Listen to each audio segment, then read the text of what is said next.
Assalamualaikum warahmatullahi wabarakatuh. Halo teman-teman semua, selamat datang kembali di channel Crispy ID, di mana channel ini akan membahas berbagai hal, kasus, misteri, hingga sejarah, dalam kemasan cerita bergambar.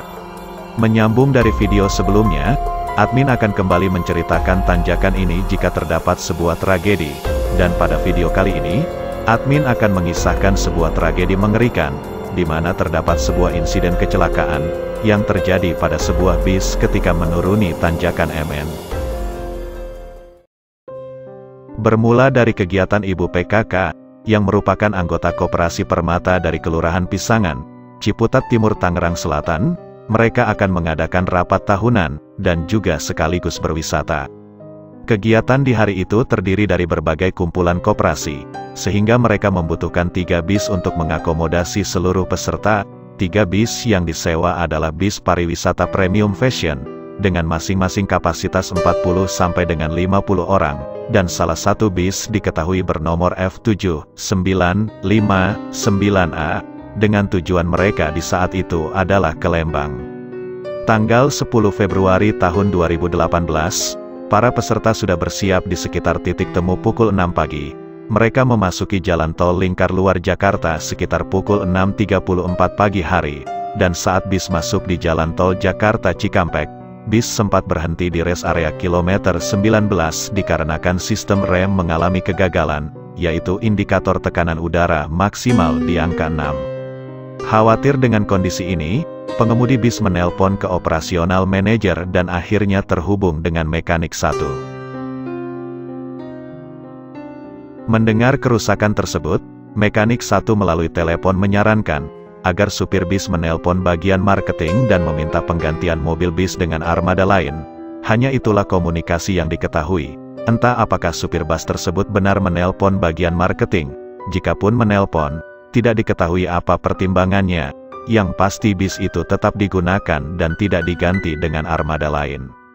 Anehnya, di saat itu bis pertama dan kedua saling bertukar sopir. Mereka pun lanjut berjalan pada pukul 8.53, di pukul 12.35 siang hari. Mereka sudah sampai di Bakmi Jawa Lembang. Di sanalah kegiatan utama dimulai, yaitu membahas tentang koperasi simpan pinjam, juga persiapan lomba usaha peningkatan pendapatan keluarga, atau disingkat dengan UP2K tingkat Provinsi Banten. Kurang lebih selama 2 jam, akhirnya rapat tersebut selesai. Acara diakhiri dengan sesi foto bersama sebelum mereka akan pergi untuk mencari oleh-oleh. Rencananya, mereka akan mencari oleh-oleh di Rumah Sosis, dan kemudian lanjut berwisata ke tempat wisata Sari Ater Subang. Tanpa sepengetahuan para penumpang, rupanya ketika mereka rapat, pengemudi bis kedua merasa gelisah dengan kondisi kendaraan dan menelpon mekanik 2. Jika sebelumnya mekanik 1 menyarankan untuk tukar bis, maka berbeda hal dengan mekanik 2. Karena mempertimbangkan perjalanan sudah terlalu jauh, maka mekanik 2 menyarankan untuk secepatnya mencari bengkel terdekat. Namun hal itu akhirnya juga tidak dilaksanakan, karena sang supir terkendala dengan biaya. Ia tidak membawa cukup uang untuk memperbaiki bis, dan akhirnya ia berinisiatif untuk melakukan perbaikan seadanya, yaitu dengan memotong karet rem yang bocor dan kemudian menambalnya dengan baut. Hal itu juga diinformasikan ke manajemen bis. Singkat cerita, pada pukul 2.52 sore hari, dengan riang gembira Ibu PKK lanjut kembali berjalan. Sesuai rencana, mereka pun mencari oleh-oleh di wisata Rumah Sosis. 1 jam lebih mereka belanja oleh-oleh. Kini mereka akan melanjutkan perjalanan ke tempat wisata Sari Ater Subang. Kondisi jalan di saat itu beraspal bagus. Namun, karena daerah tersebut dataran tinggi, tentunya jalan juga dipenuhi tikungan dan beberapa memiliki kemiringan yang cukup curam. Dari Bandung ke arah Subang, jalan cenderung menurun, dan karena memang berbahaya, maka dibuatlah marka jalan garis putih tunggal tidak terputus. Sedangkan dari arah sebaliknya, yaitu Subang menuju Bandung, jalannya lebih lebar dan terpisah menjadi 2, dengan marka jalan adalah garis putih putus-putus. Warga lokal menyebut wilayah itu dengan nama Tanjakan MN. Kembali kepada bis nomor 2, pada saat melewati tikungan dan menurun, keanehan mulai dirasakan para penumpang. di mana bis terasa sangat oleng dan seperti berjalan di luar kendali. Ketika jalan menanjak, bis juga terdengar meraung, suaranya lebih terdengar seperti telat mengoper gigi. Penumpang yang sadar pun semakin cemas. Beberapa kali terdengar suara takbir. Ibu Carmilla yang berada di baris ketiga sebelah kiri, sedari awal sudah merasakan firasat yang buruk. Sebelum oleng pun ia sudah menghubungi suaminya, menuliskan pesan bahwa dirinya sangat rindu. Begitu meletakkan HP di tas dan melihat ke arah supir, dengan jelas terlihat bis oleng ke kanan dan kiri. Supir kesulitan mengendalikan bis, padahal menurut para penumpang, kecepatannya normal, bahkan cenderung pelan. Para penumpang yang ada di belakang di saat itu bukan hanya berteriak, sebagian bahkan ada yang menangis. Begitu juga dengan sebagian penumpang yang tertidur. Mereka terbangun karena mendengar kegaduhan yang terjadi. Disinyalir, sopir di saat itu berusaha mengurangi laju kendaraan, karena kendaraan beberapa kali sempat tersendat, namun memang rasanya sudah sangat tidak normal.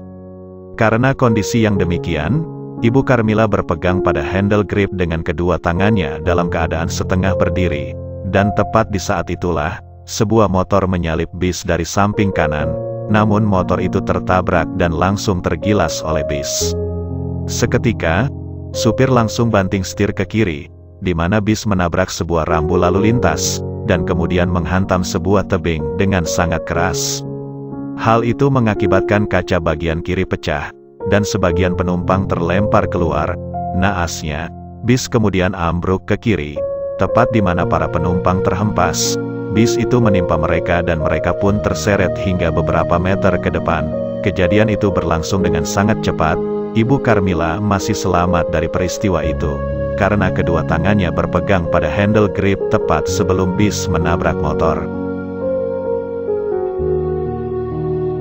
Dalam beberapa saat, para penumpang yang selamat menjadi linglung, dan ketika sadar, mereka semakin histeris melihat banyak teman mereka yang terseret di bagian kiri bis, termasuk teman di sebelah kiri Ibu Carmilla yang juga tak selamat dari insiden itu.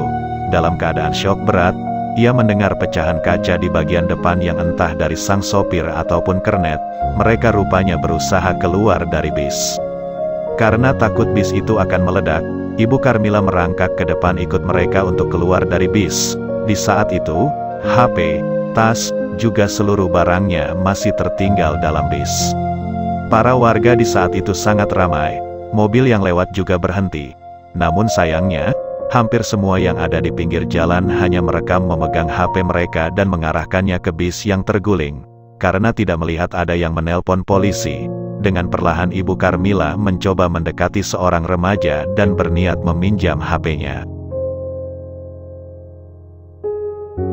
Namun sungguh ironis, remaja tersebut justru mengatakan tidak ada pulsa, sementara tangannya masih fokus memegang HP untuk merekam. Kecewa dengan hal itu, Ibu Carmilla mengurungkan niatnya untuk meminjam HP ke orang lain. Barulah ketika bis di belakangnya datang, seorang temannya turun dan langsung menelpon suami Ibu Carmilla. Hal lain yang juga menyayat hati, banyak korban yang mengaku kehilangan barang, tas, juga HP dalam insiden itu. Seorang korban bernama Bu Yana mengatakan, ia kehilangan tas beserta uang 5 juta di dalamnya. Barang-barang itu juga belum sempat diamankan oleh kepolisian. Nampaknya ada segelintir oknum yang dengan keji memanfaatkan insiden itu. Meski demikian, banyak juga warga yang turut membantu untuk mengevakuasi para korban. Diketahui 30 menit dari kecelakaan, polisi pun datang melakukan evakuasi. Jauhnya lokasi kecelakaan dari tempat medis, mengakibatkan banyak korban yang sekarat akhirnya meninggal dalam perjalanan. Korban jiwa dari peristiwa ini sendiri berjumlah 27 orang, luka berat 6 orang, dan luka ringan 12 orang. Berdasarkan hasil investigasi KNKT, penyebab utama kecelakaan adalah keputusan tetap mengoperasikan bis yang mengalami kebocoran dekorator selang udara utama bagian belakang kanan. Perbaikan juga jauh dari standar, yaitu dengan memotong selang termoplastik dan menyumbatnya dengan baut. Menurut Joni, perbaikan itu justru membuat bis tidak stabil. Jika dikemudikan di jalan datar mungkin saja tidak masalah, namun yang mereka lewati adalah tanjakan juga turunan, dan tentunya hal itu akan jadi masalah besar. Dari sisi korban, Fatalitas terjadi karena banyak penumpang bagian kiri yang tertimpa dan kemudian terseret oleh bis. Atas peristiwa ini, sopir bis bernama Amiruddin dan seorang mekanik bernama Saif ditetapkan sebagai tersangka. Sang sopir dijerat dengan pasal 311 ayat 1 Undang-Undang Lalu Lintas dan Angkutan Jalan, dengan ancaman hukuman 12 tahun penjara. Sedangkan mekanik dikenai pasal 359 KUHP ayat 3, 2, dan 1, dengan ancaman hukuman 5 tahun penjara. Itulah kisah dari kecelakaan bis yang terjadi di Subang, tepatnya di Tanjakan MN. Dari peristiwa ini banyak pelajaran yang bisa dipetik, terutama untuk menjaga agar kondisi kendaraan selalu prima dan tidak mengalami kerusakan. Juga etika bagaimana ketika terjadi musibah, tentunya dengan menolong korban, bukan mengeksploitasi musibah itu dengan sibuk merekam video ataupun mengambil foto. Jika ada kesalahan, informasi yang kurang, atau pendapat yang berbeda, silakan teman-teman tuliskan di kolom komentar di bawah ini. Sampai di sini kisah dari admin, sampai jumpa kembali di video selanjutnya. Wassalamualaikum warahmatullahi wabarakatuh.